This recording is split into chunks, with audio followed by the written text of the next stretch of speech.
Salut et bienvenue sur Marque-Page. Laissons pour une fois les romans de côté pour nous concentrer sur 2 textes de non-fiction. Il y a un phénomène dans ma bibliothèque, c'est le nombre de livres qui traitent du nazisme ou de la Shoah. On a tellement écrit sur la montée au pouvoir d'Hitler ou les camps de concentration qu'il y a parfois un sentiment de saturation, comme si tout avait déjà été écrit.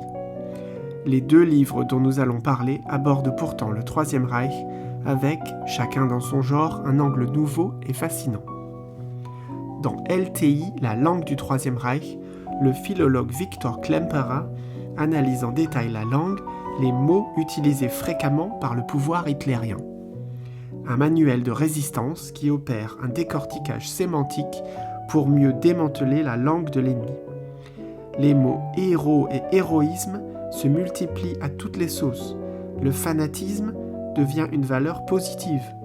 Les guillemets ironiques deviennent à la mode. Hitler germanise des mots étrangers pensant que ça impressionnera le peuple.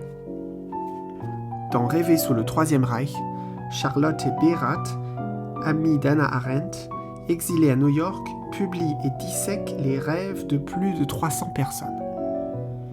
Rêve d'assimilation, où la personne ne peut soudain plus dire un mot d'allemand. Rêve d'attirance vers le Führer, étrange objet de désir. Pas de doute, le régime totalitaire s'infiltre dans l'inconscient.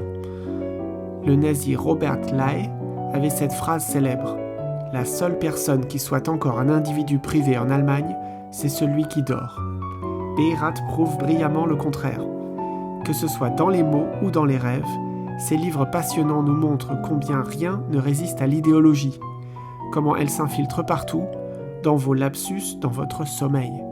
Un constat terrifiant, mais aussi d'une grande lucidité.